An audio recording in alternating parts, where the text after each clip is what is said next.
Our readings this weekend are the perfect readings, as we hear the call of Samuel and the call of several of the apostles. On the same weekend that we celebrated one of our own parishioners becoming a consecrated virgin. And we had a beautiful mass at the cathedral yesterday, and Ashley espoused herself to Jesus Christ, and in a vocation in a way that allows her heart the freedom to burn with a deeper love and zeal for Jesus Christ and to be more deeply united with him. The vocation for a consecrated virgin is not a very common vocation, but it begins with a calling from Jesus Christ, that he desires a particular woman to devote herself to him with an undivided heart. And she, in turn, chooses in freedom and says yes to the invitation that Jesus Christ gives to her. As we look at vocations, the first thing that's important to understand about any vocation is a vocation is a gift to us from God. Whatever vocation someone is called to, and for some people they're called to the priesthood, others are called to marriage, some are called to the religious life, some are called to the consecrated life or the chaste single life. But at the heart of every vocation is an encounter with Jesus Christ. And we hear about the encounter that Jesus Christ had with the apostles in today's gospel. But it's an encounter in which Jesus Christ sees us fully and totally, as only God can. And then he calls us into his service, to follow him in a unique way. Not because he needs our service, but because he chooses us, and he wants us to cooperate with him and to be co-workers with him in the vocation that he calls us to.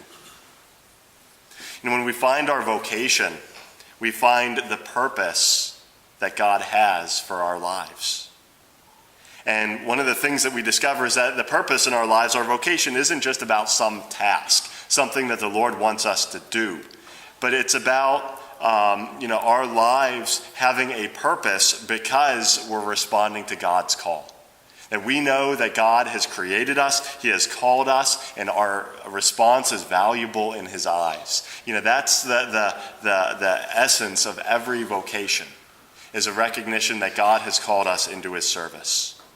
And so that's a tremendous gift to us, because it shows what our dignity is, that God has a plan for us, and he wants us to be part of his family and to work with him in his plan of salvation.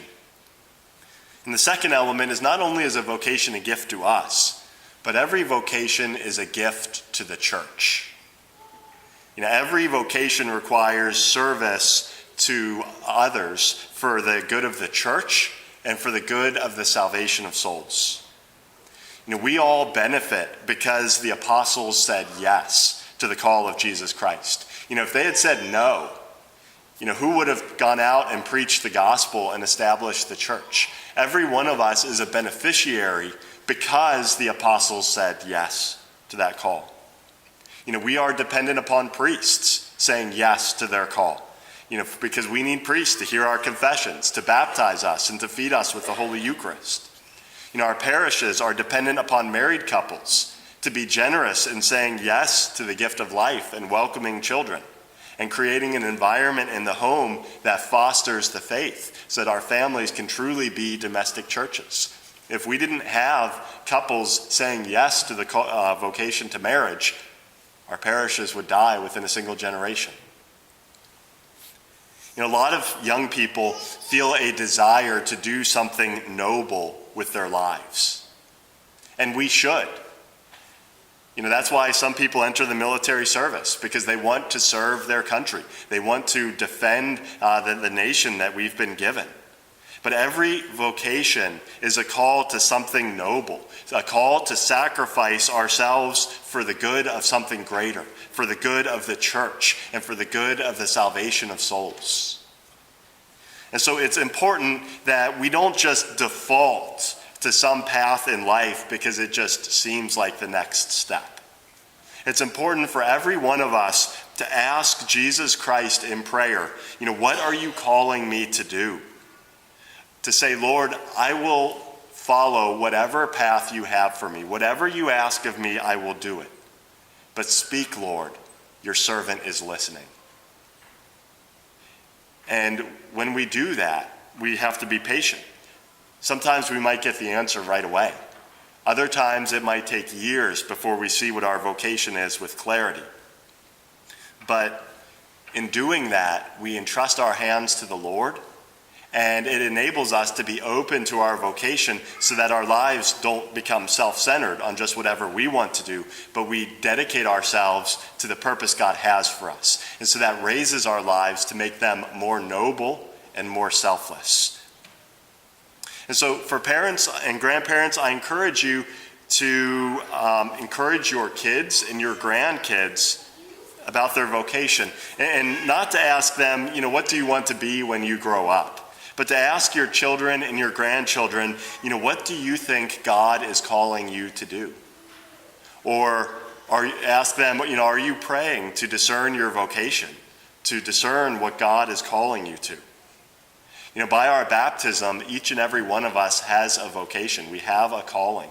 And when we discover what that vocation is and we embrace it, that gives a fulfillment to our lives that we aren't going to find out anywhere else. And it gives us a peace and a happiness. And every parent and every grandparent should want that for their children and grandchildren, for them to find their vocation.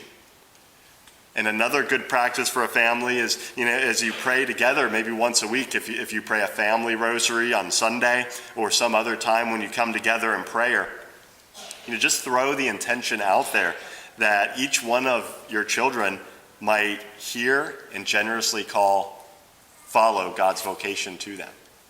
If we pray for that, on a regular basis within our family, that's going to, one, help to open our children's hearts to their vocation, and two, it obtains the grace that we can hear and follow that call. We flourish as human beings when we find the path that God has created us for. When we find that, suddenly all of our talents and our abilities make sense and they can bear fruit because we're doing what God has called us to do. And our hearts are going to grow in love the way that God intends them to, and will flourish and will become fully alive when we find our vocations. And so we pray that each one of us might hear and generously embrace the vocation that God has given to us as a gift for ourselves and a gift for the church.